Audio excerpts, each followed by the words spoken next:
Why, hello there. Hello! I would like to welcome you to this Welcome week's us? edition. Yeah. What? Yeah. You know what we're welcoming you to? To what? The Flycast. Oh my goodness. Oh my god. How It's so exciting. It's the sick beats. Them That's John. sick beats. Me, Steve. And in Yo. our Discord, it's Koa. Yes, welcome to the Flycast. This is our weekly podcast. Steve and I, a couple of nerds who love playing D&D, have a good bit of both DM and player experience, decided we were going to go ahead and start this podcast and just, I don't know so much share our knowledge as just babble on about useless nonsense, but hey, it's fun. Yes, Steve is cloaked in the shadows. He's apparently a vampire. I don't know. I need darkness today. If you know Steve, you know he just kind of does this sometimes. Right. Just, at least he doesn't have a hood over his face. Nope. I didn't go that far, although that is a good idea. Yeah, great idea. So this is our weekly podcast. Been going for a little while now. Back on track, second week in a row again, going strong. I know, So, my god. Yeah, I've been a little slow on getting these uploaded to YouTube and Spotify and whatnot, but I'll get those caught up as well. Right. But we've got a very special episode this week. We had one of the members of our community DM for, I believe, the first time. He DM'd a one shot for a small group of us on Sunday. We've got a kind of a standing schedule. Every Tuesday there's a game on this Twitch channel, and we go back and forth each week. 1 week out, it's my game that I run. Another week, the next week, it's Steve's game that he runs. But to just kind of throw a little bit more variety in there, give people a break, that sort of thing, we've started doing once a month, like a different one shot where hopefully somebody else gets to try their hand at DMing, whether they are brand new at it or just don't get to very often and want to give it a try, don't want the pressure of a whole campaign to run, just kind of this one time to get their feet wet, and with our community there's already a pool of players right there ready to go, so kind of a cool idea we wanted to do, and then the idea is then that week that they run that one shot, we'll have them here on the Flycast and we get to talk about it, to go over kind of their experience, what went well, what didn't, any questions they have, that sort of thing. So that is our theme for this episode. Normally we have a theme we talk about, but today we're just going to go ahead and pick the brain of Koa. Koa, say hi. Hello all. Welcome onto the Flycast. How's it going, buddy? Oh, pretty good. I'm not gonna lie, I forgot what day it was this morning. That's when I messaged John just to make sure. Well, hey, I glad you're forget here. what day it is all the time, so I wouldn't feel too bad about that, to be Yeah. honest. Not what a do big I need deal. to do today? Oh shit, I need to get home. I got this to do. Okay, Right. yeah, I Right. have legitimately done that and go, John, I'm gonna be late. I forgot. Yeah. That has happened before for sure. Whatever. No big deal. Glad you're here. Right. Well, congratulations on, getting a session of D&D under your belt, dude. Thank you. It's been a few months in the making. Really? Good deal, man. Yeah, I mean, I know you had kind of a concept for a little while. I didn't realize it had been that long. It's always kind of fun when you, have an idea or whatever and finally get to, present it Give it some or life. play with it or whatever. So that's pretty cool. Yeah. Well, I think I just want to start out by asking you kind of the really simple question. Mutt posted it in chat as well. Maybe a question for all three of us, because Steve and I both played in the game. What was your favorite part about the one shot that you ran? Actually, real quick first, a little bit of background. What was the one shot? What was the idea behind it? And then we'll kind of answer that question. My one shot was essentially just me putting my idea of what an adventure in a Hawaiian mythology would look like. So it had like, oh, people would go to the church, like, okay, you're gonna go fix this issue caused by this mysterious thing, Right. and then I had people like summoning the giant alligators. That's symbolism for a giant. There were giant lizards in Hawaiian mythology. If that makes it, and Yeah, I yeah. couldn't find anything better than that because No, I an think the actual one would, crocodiles worked really well. yeah. Then I like that puzzle I made. I was like, okay, yeah, these guys are gonna be way too strong for the party to fight one Mhm. on one. So there's another way to get rid of them. Yeah. Right. Yeah, so like the whole concept of the one shot was like D&D set in this Hawaiian mythology, which I thought was really cool. I haven't ever seen that before. Normally, D&D is so steeped in like Western European folklore, which I mean I love. Don't get me wrong, but like it's all, there's Norse mythology sometimes. Sometimes it'll get a little Greek, but a lot of times it's like medieval Europe, Right.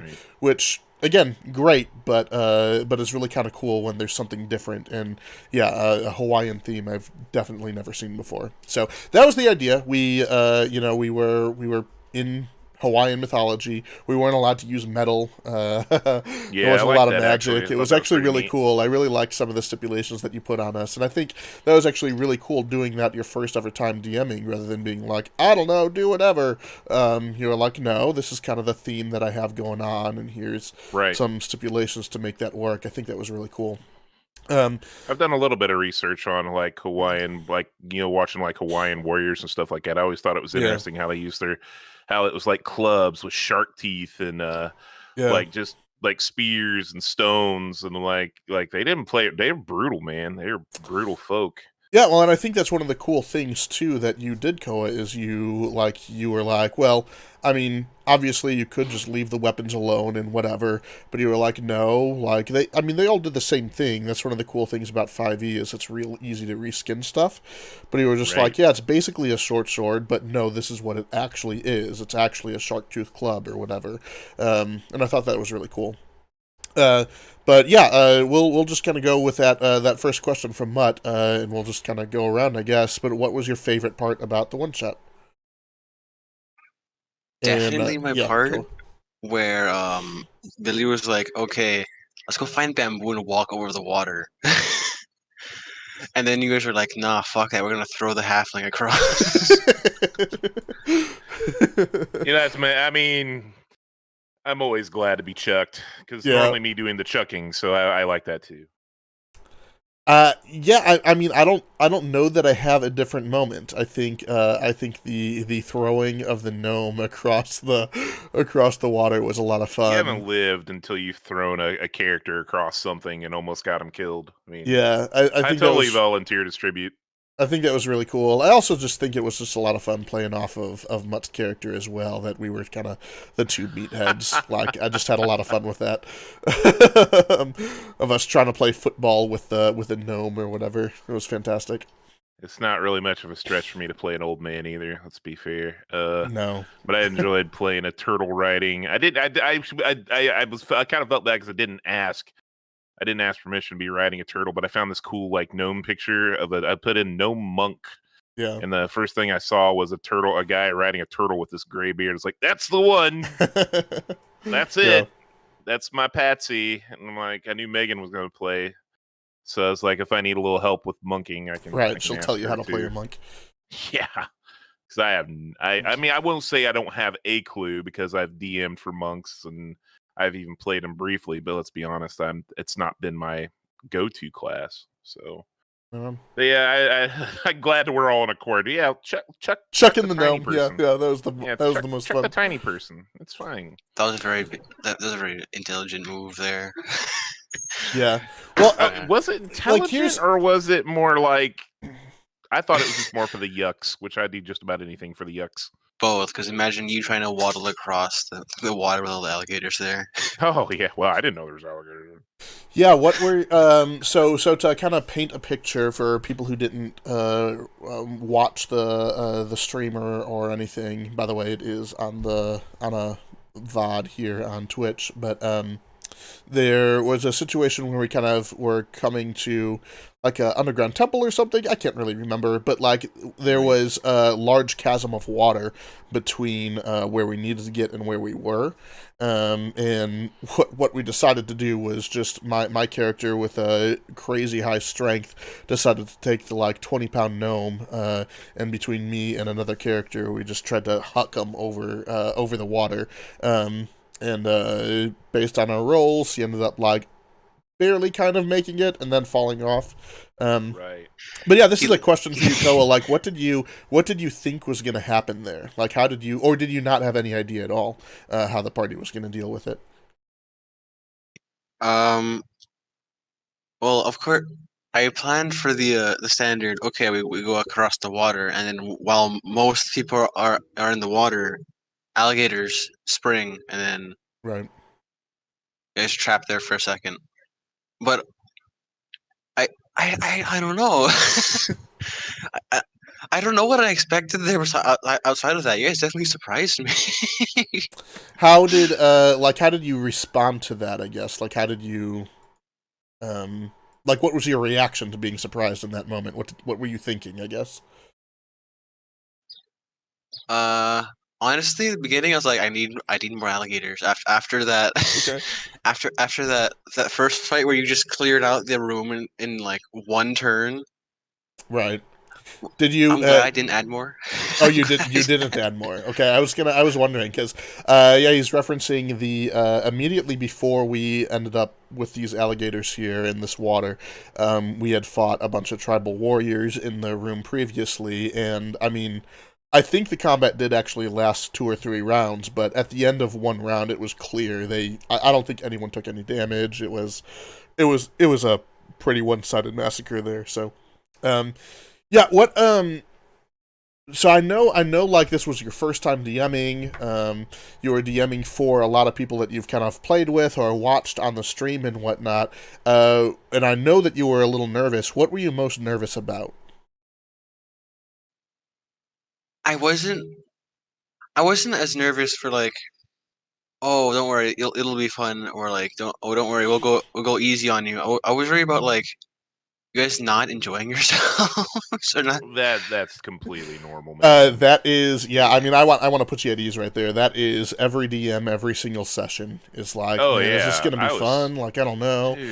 I Yeah, was totally that's worried about my session last night because I was like, I like, I'm really, and I think John can relate to this to a certain degree. Like oh for when I sure. plan things, and if I've planned things too far ahead, I like to go back and go, well, I need this to make sense to me. And I didn't. I ran out of time because I just didn't feel like touching anything the other day. And I looked at my session. I was like, I got everything together quickly before we started, and I was like, oh god, I hope this is enough. But the cool thing about being a DM though is you can trust your players to bring you an A+ game. So that's always good. You could like you plan so much and just let them RP some, goof around, throw a fucking gnome turtle man around. That's the beauty of the game. Is like you don't have to do everything by yourself, and sometimes I forget that sometimes. So you're not alone. I think we all go through that. God, I hope they like this. Man, I Uh, hope I did a good job. every single session, both before and after. I am constantly wondering whether or not people had fun or enjoyed the game or whatever. Literally every time that we play, my first thing that I say to Megan is, "Did you have fun?" Like, Yeah, I'll do that. the first thing I ever ask, like, and then yeah, try and pick her brain about what I did right, what I did wrong, try and fix things for the next time. Like, I am every single session I'm nervous about that, so I totally get that. After the session was over, how did you feel about that? Well, I was in like the back of a truck. It's like sitting on a small folding chair. So I kind of just like breathed a sigh of relief that it was over. I get that, yeah. And then I was excited that it happened, but I was also kind of sad it was over. It's like, oh damn. Mm-hmm. Right. I was kind of hoping that wouldn't have ended. I think that's also Yeah, like, that's gosh, remember back in the day when you first started running the home games? We'd go on these Yeah. 12-hour benders right. where like we were so tired, but we didn't want it to end. Yeah, I Yeah. like that we're doing this because I really like hearing those answers, Koa. Because that's, I mean, I feel all of that, right? Like, I totally get. Not so much when I'm running a campaign that I'm kind of running fairly consistently, but especially a one shot that I've been taking a while planning, or if it's a group that I'm Right. not used to running for or whatever. I totally get that. We came to the end and it's like, okay, like I can take a breather now. Like this whole time I've been checking my notes, making sure everything is running smoothly, and then now I can just relax. Oh, but man, now it's over. That kind of sucks. Right, yeah. I get that. Speaking That's of when you notes, do it again, though. yeah, sorry, go ahead, Goa. It's over now. What? I guess I can go do something productive. Yeah, exactly, right. Speaking of notes, I'm just kind of wondering what you're like. Did you write down notes beforehand, or do you have like bullet points, or what did you or did you just kind of keep it all in your mind, or what did you do to kind of try and help you navigate through running the session?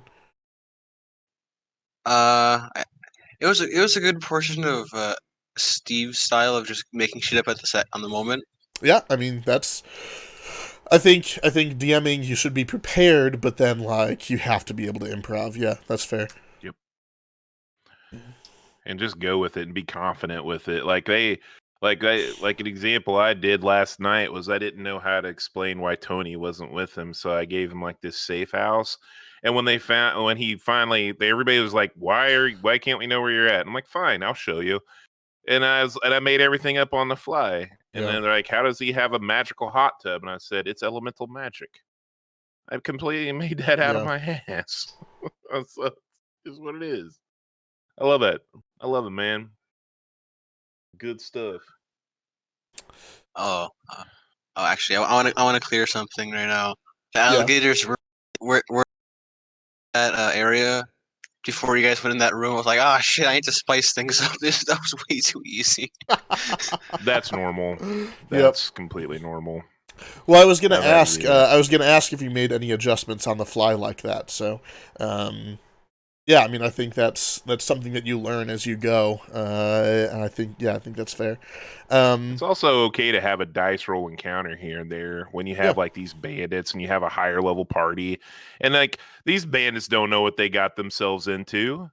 It's fine. Your party's not going to get much experience, but they're going to feel like AC/DC in performing to 50,000 people because they're just going to raffle stomp them. Right. It's okay.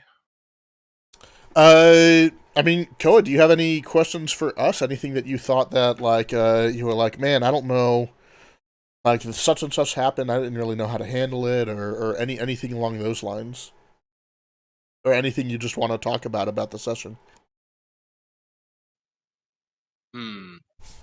Well, it's a good question. Oh, Ned man. demands a fine answer. No, just. How much dice should I buy? Well, it's really depending on the person, I suppose. If you have to ask that question, you don't have enough. Yeah. Well, I don't have any. I've seen. I mean, Tracy and Megan have a pretty extensive collection. John's is pretty good. I think I have like 2 or 3 sets, and I'm okay with that because I'm like, I think that's plenty. But everybody's different, so I like to collect dice. Yeah, it's up to you. At least have a Yeah. set. yeah, at least I have 1 to 2. I think I have 3. Enough to where if I'm mad at one, I can put it away and not use it for a while and try to use something else. I'm a little superstitious. So, I mean, how do you think the session went as a whole? Is there anything that you were like, man, that could have been done better? Or is there anything that you were like, yeah, that was perfect, or anything like that? I think the boss fight you guys handled really well Mhm. because you guys like got someone that they trusted, brought them back, told them, "Hey, look, this guy's in that direction," Yeah. and then you guys like, then I think that was really smart Right. because you guys definitely would have lost that even if you could kill them out. That's a lot of numbers just wailing on you guys. Yeah, Right. it would have been very difficult. That was really interesting too. Like I thought you did a really good job of adjusting to what the players were doing there, because like I'm just going to assume you didn't anticipate that outcome. You guys abducting an NPC? I've Yeah. definitely read like fables and legends about that. I'm used to it. I'm used to it. Let's keep this guy alive. Okay, Right. now I gotta name him. Fuck. And I definitely expected after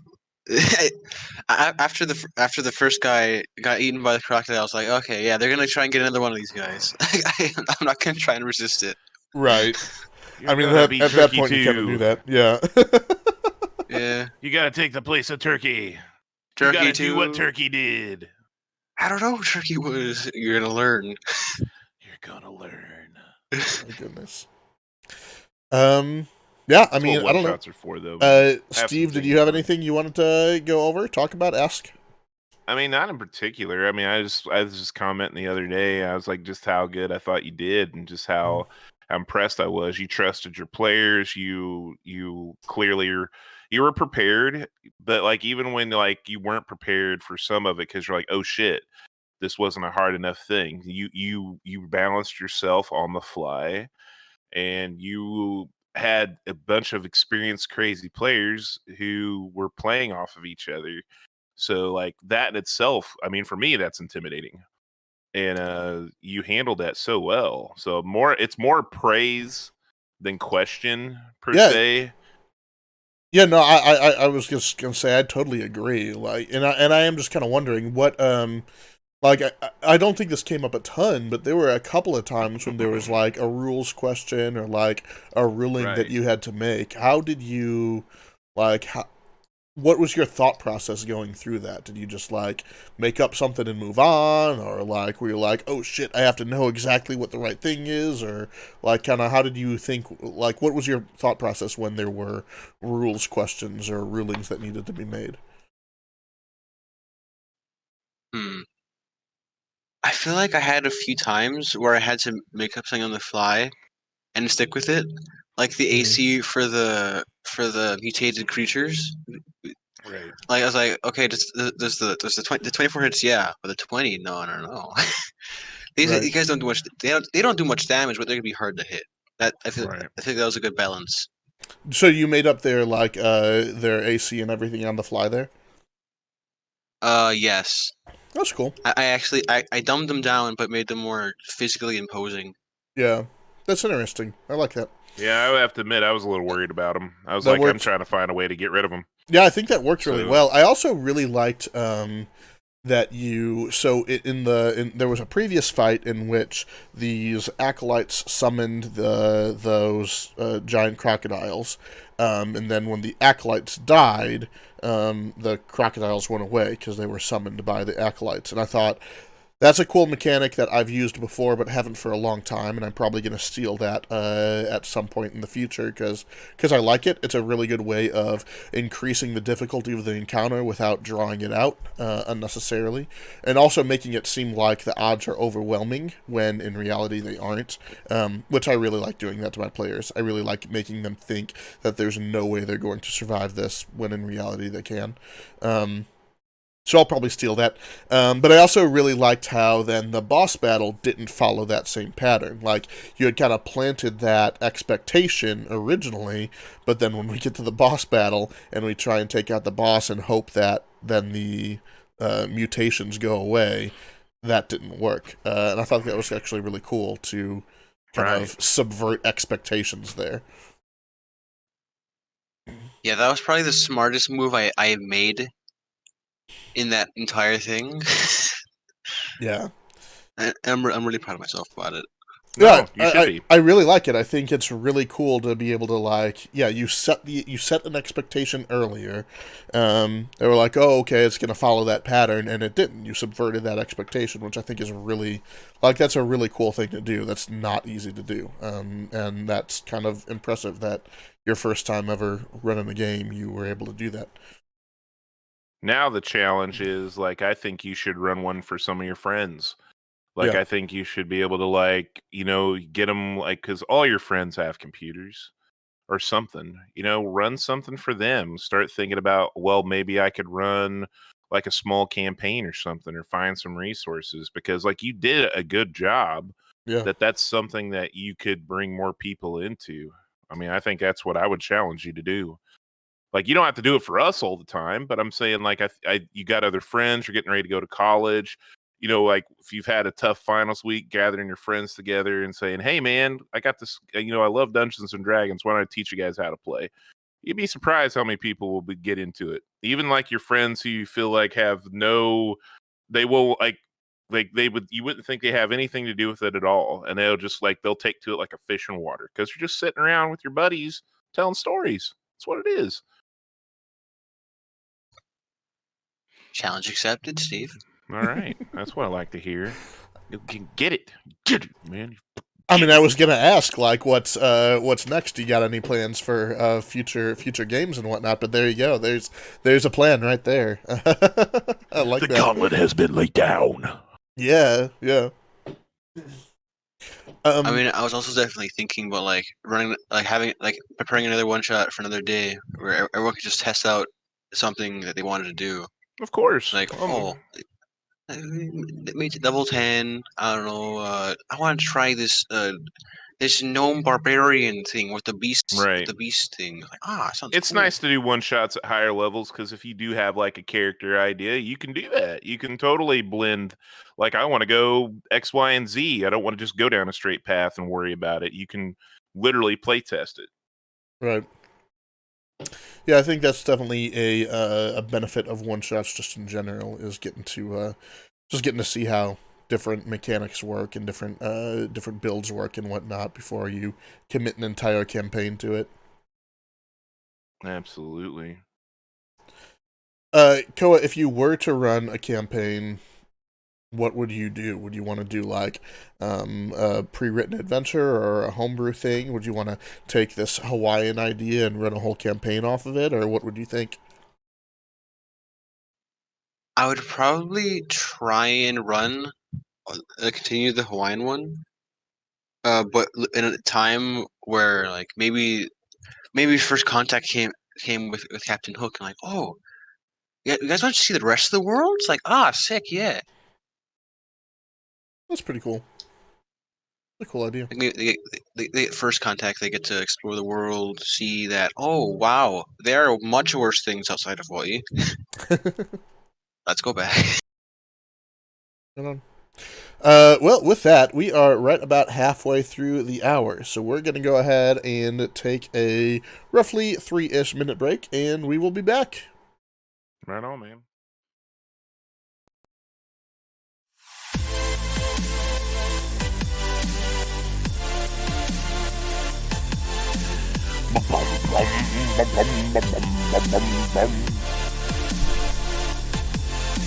Let your baritone come out. It's time. Your baritone? I am a baritone. Who can do some high notes occasionally, but let's be honest, it's a lot easier to sing a little deeper.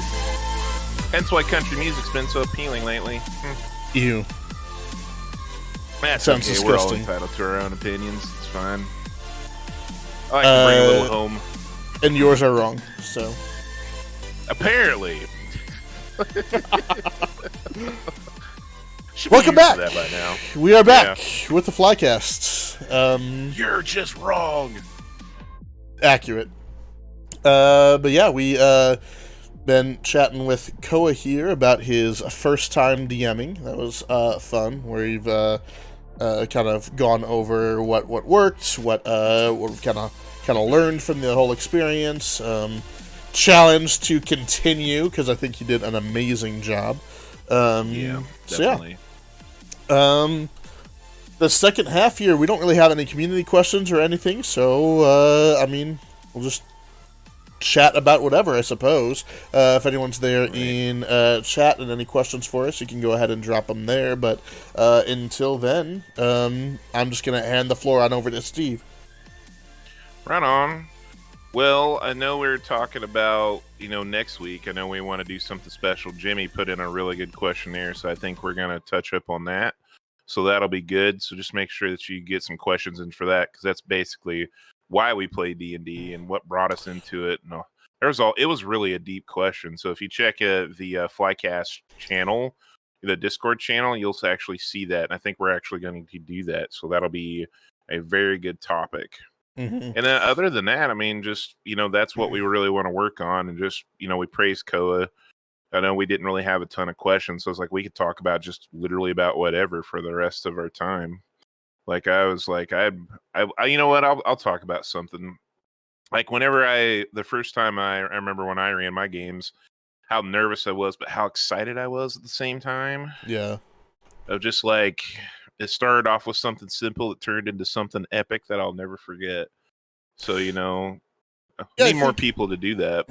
I think, yeah, I mean, I totally agree. I think DMing for the first time can seem so intimidating, I suppose. I guess that's a question. Koa is still here, in audio with us. I mean, were you intimidated at all, or kind of like what was the thought process leading up, or were you just like really excited to finally be able to run a game or whatever? If you're still there. Maybe he's not. Maybe he's stepped away. I know for me anyway, when I finally started running games, like I was so nervous to actually be the one running, right? Like I had finally started playing. I had wanted Right. to for a while and finally got into playing, and then it was like, well, I mean, I feel like maybe I could run something because, like, I really enjoy world building, and I have this world that I had been building out some, and it took a lot for me to finally be like, okay, maybe I can actually do this. It actually just took an experience with a guy who didn't know what the heck he was doing as a DM. Right. And I'm like, clearly I can do it better than that guy at least. I know my world, and I know the rules, and I know what I want to do, at least for a session, better than that guy did. So I know that I can do this. And I mean, I feel like it was pretty much the same thing with you, why you finally started doing it. But it was just so, I don't know, like, I think people think that it's super intimidating, that you have to have everything figured out, and that's just not the case. Nah. I mean, how often do we get rules wrong, you and I? Like, Oh, I all the think, time. yeah. I catch myself doing it, and then having to make a decision and go, okay, well, we'll do it this way. And I mean, that happened last night, and then I Yeah. was like, if it needs to be touched upon, we'll come back to it. Just so that way, Yeah. I don't take 20 or 30 minutes looking something up, or me personally, I'll overthink it to death and be like, does that make sense? Right. Can they do that? Instead of just being like, the player wants to do it. It's fun. It's not game breaking. Let's just let them do it. Fuck it. Yeah. Whatever. I think, I mean, I think this hobby needs more people willing to just DM, just try it once. And I if think it's it's not for always you, been it's that not way, for though. you. Yeah, if it's not for you, it's I think not it's for always you. been that But way. like, I think a lot of people, for whatever reason, will get hung up on like, oh, I've got to know everything, or oh, it's intimidating and whatnot. And there's more to do, I suppose, but it's It's a lot of work, but it's good work. it's It's a not. labor of love. Yeah, it's not exactly intimidating. The a lot of it too can be like, oh, but I want to play. Well, the DM is still a player. Like, honestly, you Oh, get to yeah. do more than the players. You get to play everything else, which is so cool. Like, you get to be in control and shape the world, which is a lot of fun. And I also think that we need more DMs who play fairly consistently. So I think Right. a lot of times you'll get like the forever DM, right? Which I almost feel like that's me. I know, obviously, I get to play in Steve's game, but otherwise, every single game I'm DMing. Right. We, I've got the home game. I've got my bi-weekly game. If we want to run a one shot, I'm almost always the one to run Right. it. Again, like I mean, I know you do also, but like it's Not it's as much almost as you do, always though, in me. that I respect. want to try out Starfinder. Well, obviously I'm the one Oh, DMing that's it. all you, I want to buddy. try another system. It's got to be me. If there's any, you know, that's just kind of happens, and that's Admittedly, fine and that's fun. But I think it's a really good idea to be able to have people who play more often DM because they can come at it from right, a player's perspective. And sometimes I lose that as like a quote unquote forever DM, right? Like right. remembering what it's like to be a player and and have some of these rules go a certain way. I Being think able to is take a really step important. back and just let the story happen too. Like you did that Yeah, last night. Like there's points where you're like, well, this character's not really that into it. But that's okay. You had other people to kind of take that burden off of you where you can just right. sit back and let somebody else just take the lead. Because we did have for the longest time where everybody just looked straight at you every single game. It's like, Yeah. well, Well, what's John gonna do? I think in your game in particular, there's that was it was that way for a couple of campaigns, um, Right. partially Because you make cool because characters. well, partially because of that, partially because there's just a lot of shy people in that game, Right. um, and I think Jordan being in that game certainly changes that because he's willing He's to, outgoing. move Yeah. the story forward or move a scene forward or something. I also think having taken a step back with Xander has allowed Mutt to kind of step in that role more, as well. So I think that's, yeah. There are people who are kind of willing to push forward a little bit more there, rather than me having to decide everything for that Yeah. campaign. Yeah. I mean, it takes a little bit of the pressure off because then you're just a player and then you're like, okay. And I'll do my best to try to, like, if I feel like somebody's being quiet, I'll try to bring them in a little bit and make sure that they're still feeling like they're a part of it. I Those try are to some of touch the on things, everybody as though, much as I right? can. Like where if you can remember what it's like to be a player and try and DM from that perspective. And Jordan ain't shy, Yep. true. In fact, he's too He loud. is. Also true. I No, enjoy the only loudness. sometimes. I enjoy the loudness. Depending on how much blackberry whiskey has been consumed. Hey, and usually Usually a little drunk. a Oh my little goodness. drunk. Yeah. But I think being able to DM from a perspective of remembering what it's like to be a player is so huge because I lose that a lot, and I just kind of like am like whatever, I'm doing this from a DM perspective, whereas from the DM perspective it's kind of like what Koa was saying. What was he most nervous about? Are they going to have fun? And that is literally all that matters from the DM's perspective. Did my players have fun? And then obviously, Right. like, did I have fun too? The Right. DM is still a player. If you let your players do whatever they want to and the DM just hates his life, like, that's not great either. But I think No, bad quality of life, man. I think we do need to have more DMs with that player perspective.